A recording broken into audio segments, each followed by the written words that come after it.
things have changed so much, and people are so much more accepting now of people eating vegan. I don't think back in the day people even knew what the word vegan meant. 9 out of 10 people now know. And there's a lot less stigma around it, which is really, really nice to see. People are completely accepting, completely excited too. When I go to a party and I bring a dish, they're like, oh, what's that? Actually, I work in an office and I bring in cookies, and I love to bake. So I bring in a lot of desserts, and they're always like, oh my gosh, these are so good, Gigi, blah, blah, blah. They couldn't care less if it has animal product in it or not. They just know it's a good tasting cookie, And the last thing in regards to that is restaurants now, even if it's a completely, regular run-of-the-mill restaurant, they'll at least have one vegan option. So you never have to fear being like, oh my gosh, I can't eat anything looking at the menu. Like, there's always something there for you. And just don't be afraid, don't be afraid to stand up for things that you believe in.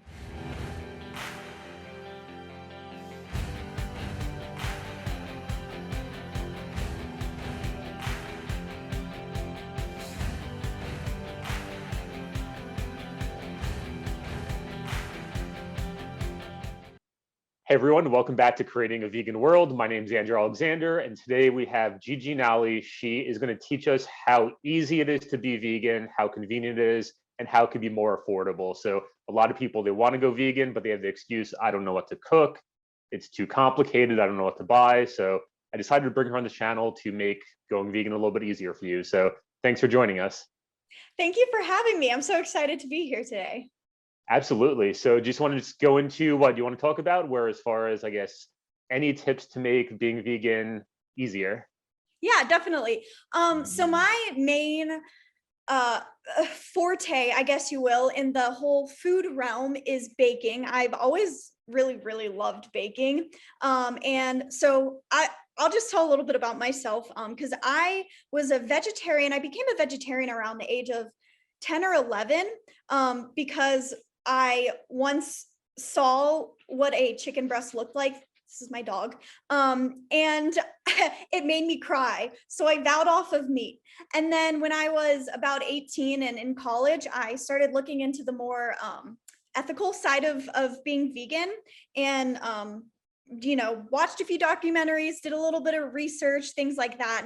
And I just kind of realized I should be vegan. It's really important. For me, it's ethically, it's most important, but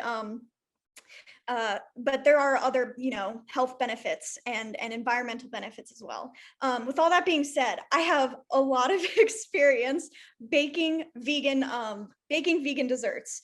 And I would say my main tip is don't overcomplicate it.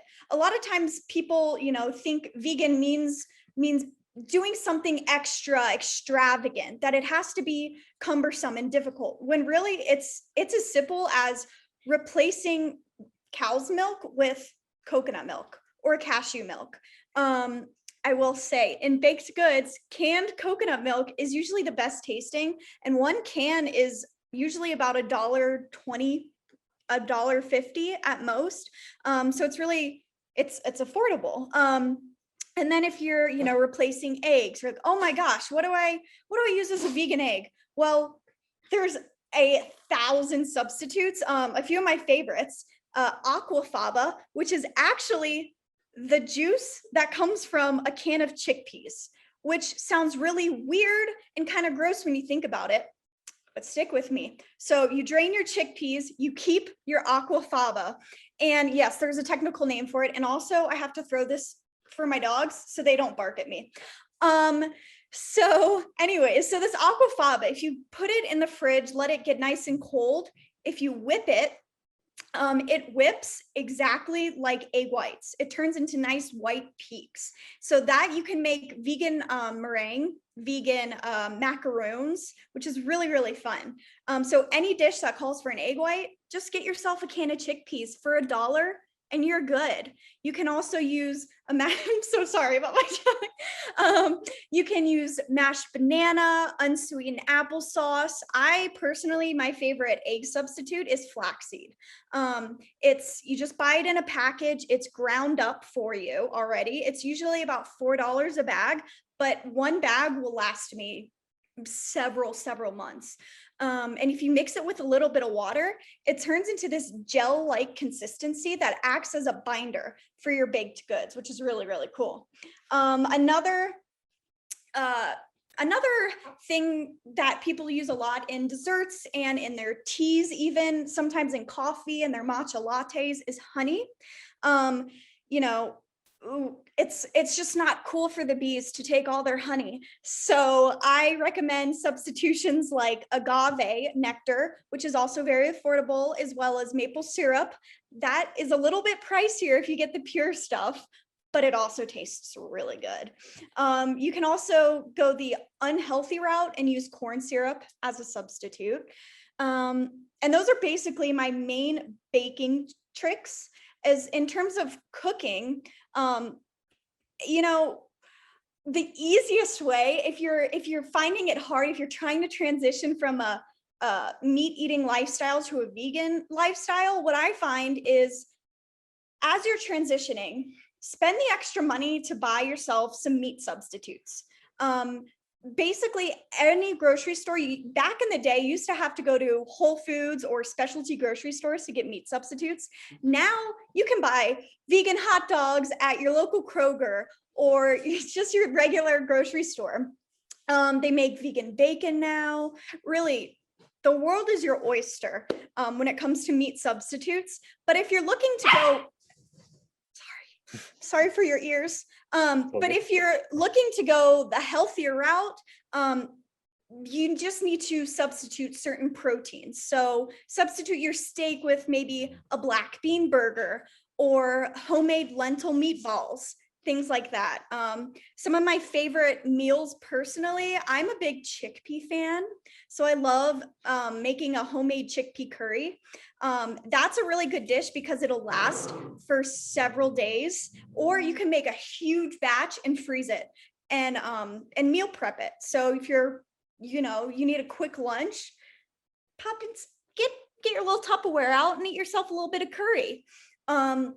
You can also, have your favorite dishes like spaghetti and meatballs, but make your own vegan meatballs using lentils, maybe some ground up oats, some chia seeds. I know it's kind of a weird sounding combo, but also utilize the internet because the internet is your best friend.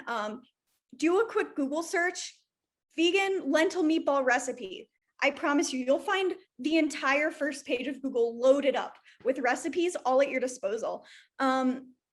So that's a really long-winded way of saying, don't overcomplicate it. Keep things simple and utilize the tools that you have, the free tools that you have. There's a billion people with a recipe blog nowadays. I even have my own YouTube channel where I make vegan recipes. So just utilize the free resources that you have and have fun in the kitchen. Those are kind of like my main talking points. That's great. Yeah, what I noticed is like there's the recipes, but if you really want to go easy and make vegan being as convenient as possible, you don't even need to follow a recipe. Like I just get the brown rice, a stir fry dish, and then just throw in a bunch of vegetables, sauces, mix it up, and it's I will be very honest with you. Probably 5 out of 7 days of the week, I will just make a stir fry because it's so easy. And I get home from work at 5 o'clock and I'm like, oh my God, I don't want to cook a huge meal or make it a whole process. So I'll just, like you said, get some rice that I've prepped, brown or white, whatever you prefer. Get your protein source, block of tofu. I love throwing that in my stir fries. My favorite veggies for stir fries are snap peas. Those are super, super tasty. And I've been loving the broccoli slaw, which is basically just like chopped up the stems of broccoli. It's really, really tasty. And then, some soy sauce or liquid aminos, maybe a little bit of almond butter for fat, and to give it a nice like creaminess. And you've got yourself an easy, delicious meal. I've never tried the almond butter before. I got to try that. You really do. And if I may, add a little bit of ginger in there and a little bit of agave, and it's really good. That sounds great. Yeah. One thing you mentioned before was how we're like to transition to veganism. There's all the vegan fake meats now. I'm here in Australia now. We were speaking before the call. I was in Boulder, Colorado before I went vegan, 2016, 2017. And there's some vegan options there, but in recent years, it's like they have everything. They have like vegan duck, vegan chicken skewers, vegan this, like everything you could imagine exists. Yeah. So I guess it's not as much as a problem as when we decided to go that way. Right. Yeah. Nowadays, what I think the most bizarre thing that I've come across is vegan shrimp, but there's a market for it. You know, people really I think a lot of times people don't even miss the taste of certain foods. They miss the nostalgia behind it, the feeling it gives them. And so this is a really great way to kind of bring that back for yourself.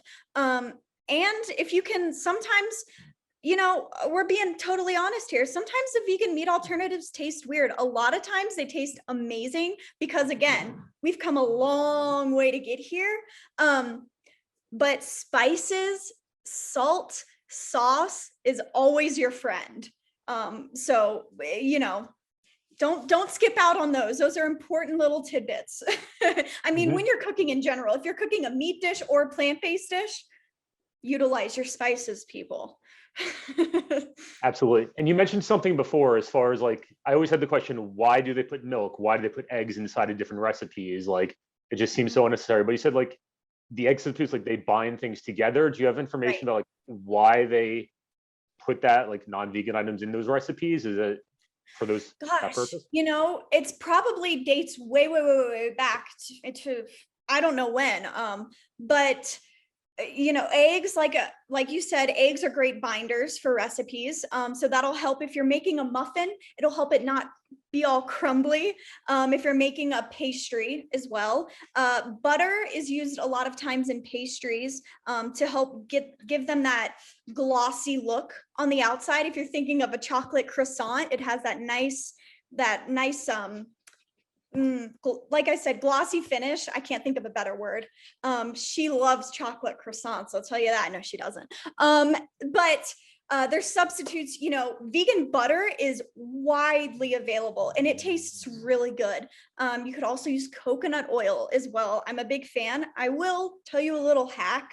I frequent the Dollar Tree because I like myself a good deal. And you can buy a jar of coconut oil at the Dollar Tree, which is crazy because coconut oil, I mean, it used to be very expensive. And, you know, as more and more people are becoming vegan or plant-based, things like coconut oil are just a lot more affordable. In terms of milk, I'm trying to think of a good explanation for why people use milk in desserts. Other than maybe perhaps to make things fluffier and creamier. When I, you know, make a really decadent cake, I will use full fat coconut milk. But if I'm making a more light muffin, I can just use water. So I think it's just to give it that extra richness. But again, you've got almond milk, you've got cashew milk, oat milk, soy milk, rice milk, hemp milk. There's like at least 24 milks, I would assume. And they're all like we've been talking about, really, really decently priced. So there's no reason not to. Like, there's so many options. exactly. When I was in Boulder last time, I think they had the cashew ice cream. Like, that was my favorite. It gives it the creamiest texture that I've seen of all the different plant-based milks. They make this cookie dough cashew milk ice cream. I think it's so delicious. It's so good. And it's gluten-free too. So if you're struggling with gluten, it's vegan and gluten-free, and it's super, super good. And Ben and Jerry's now makes vegan ice cream, which is amazing. And it's also so good. That's the best part. Like, I'm doing this documentary for Creating a Vegan World to see like the bigger picture changes. And I interviewed a politician where she's saying, first there's the individual change where animal rights Yep. activists go out, we change as individuals, then the businesses pick up. So like So Delicious comes on board, but like once more of the masses come in, it's supply and demand where like that's Yep. probably why Ben and Jerry's, they're not a vegan brand, but they jump on the bandwagon. And I personally, I Mhm. support putting money into the foods that are vegan because that grows Absolutely. the economy. Then Well, even Burger King, I think, had the Impossible Burger, which that's bonkers in my opinion. I mean, it's amazing, but a fast food chain as prevalent as Burger King serving a vegan burger, that's changed too. That's really cool seeing that.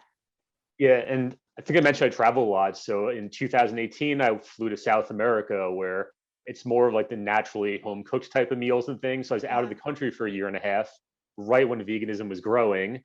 So I flew back at the end of 2019, beginning 2020, and then almost like no options like the Beyond or the Impossible Whopper, or I think Dunkin' Donuts had like the Beyond sausages. So like Yes. after being gone for a year and a half, it's like, wow, I woke up and like it's obviously more vegan and so much easier when you eat out. So Mm-hmm. Yeah, it's really cool to see.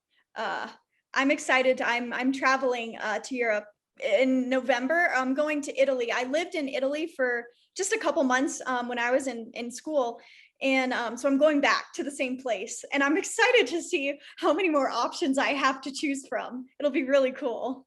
definitely, yeah, 2016, I went to Spain.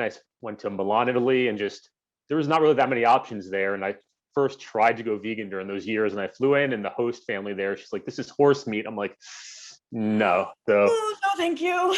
fortunately, even back then in Granada, Spain, they had one vegan restaurant right by the university area there. So there's small things popping up, but it'd be interesting to see on your channel if you like Oh, document I how it's will. growing. Yes, I will absolutely document it. Definitely. Yeah. So I guess on the topic of being easy, convenient, more affordable, go vegan, are there other like objections people have when they say like it's too difficult to go vegan that you've Mhm. noticed? Well, do gosh, there's a lot of social culture around eating meat. My family is completely the opposite of me. They're not vegan at all, and in fact, they, even though, like I said, I haven't eaten meat since I was like 10 or 11 and I'm 25, they still make fun of me for being vegan. uh, but they're my family and they love me and they know I have thick skin. A lot of people don't have thick skin, and a lot of people worry about being the odd one out, going to a restaurant and not having an option, or people saying, "Oh, why aren't you, eating the chicken burger?" Blah blah blah blah. First of all, it's really cool to have something to be passionate about, and it feels better to me to know that I'm helping save animals and save the environment. Um, that's more important to me than it is being embarrassed uh, about eating meat around people. But even on that note, that was a fear that I had. No, it wasn't a fear that I had. That those are fears that people have expressed to me um, years ago. But nowadays, like we've been talking about, things have changed so much, and people are so much more accepting now of people eating vegan. I don't think back in the day people even knew what the word vegan meant. 9 out of 10 people now know. And there's a lot less stigma around it, which is really, really nice to see. Only my family makes fun of me now. Other people couldn't care less. Other people are completely accepting, completely excited too. When I go to a party and I bring a dish, they're like, "Oh, what's that?" Actually, I work in an office and I bring in cookies, and I love to bake. So I bring in a lot of desserts. And they're always like, "Oh my gosh, these are so good, Gigi, blah, blah, blah." They couldn't care less if it has animal product in it or not. They just know it's a good tasting cookie, you know? And uh the last thing in regards to that is restaurants now, even if it's a completely, regular run-of-the-mill restaurant, they'll at least have one vegan option. So you never have to fear being like, oh my gosh, I can't eat anything looking at the menu. Like there's always something there for you. And just don't be afraid, don't be afraid to stand up for things that you believe in. French fries and salad. Yeah, French fries and salad. It's just a tasty combo, Yeah, when I was in South America, those were the go-to at the restaurants when I ate out with people who are not vegan. It's like you see the French fries, the salad, and like that's the meal there. It raised my triglycerides a bit, but it kept me going vegan. I've got to say I've been in the same boat. Yeah. Cool. But yeah. Cool. I guess yeah, I just want to touch base. I probably should have warned people at the beginning of the interview. A lot of people come into this channel through, I guess, I interviewed Dr. Esselstyn, Dr. Clapter for like the whole foods plant-based, where this interview is not that area. This is the delicious, and you mentioned like a transition period where I speak to some people that have been vegan since the 90s, and they're saying like back then they were forced to eat just like the whole foods plant-based, the raw vegetables, et cetera, et cetera. Now it's easier during the transition period where it's better for animals, better for the environment. I guess a lot of people, they want to, if they're focusing on like heart disease, diabetes, health, there's the veganism where it tastes delicious. It's better for your health probably than a traditional American diet. But then there's the whole foods plant-based, we're removing a lot of the sugars and other stuff. So depending if you have a health condition, there's different routes to go. Yeah. And, I will say for me, I personally do eat whole foods plant-based. It's just the way that feels best for my body. But I also, I think it's really, really important to focus on the people that aren't like me. A lot of people just prefer to eat junk food or prefer to eat in, healthy half of the time and then junky the other half of the time, eat in moderation. So I think it's super important to say that not all vegans eat just leaves and fruits. There's options for everybody, no matter what path you're on, no matter what your end goal is. It's veganism is accessible to everybody. And I'm sorry, my dogs are playing in the background. And there's options, there's not one way of being vegan. I guess to wrap things up, this is a general question like that. So is there anything the vegan world needs now in order to make the world more vegan that we don't have in place? Like we have the vegan burgers, the vegan foods. Do you see anything else that you feel we need to help shift us in the right direction that's not in place yet? It's a really, really good question. Beyond just having open minds, what I think would be really cool and what I know is in the works, I don't know if you know this, but I'm sure you do. They're learning how to grow meat now from stem cells. And while I personally think that's nasty, I know that from the ethical side of it, it's such a cool thing. If people can eat lab grown meat versus having to kill an animal to do that, I think that's a game changer. And so I'm really, really excited for that to become more commercial and more affordable for people. Again, not that I would eat it, not that anybody watching this has to eat it, but just to have that option to know like how many animals you would save. That is so, so, so cool to me. Yeah, my dream, my end goal in life is to own my own vegan bakery, because I think vegan desserts and baked goods are just as, if not more delicious than your regular baked goods.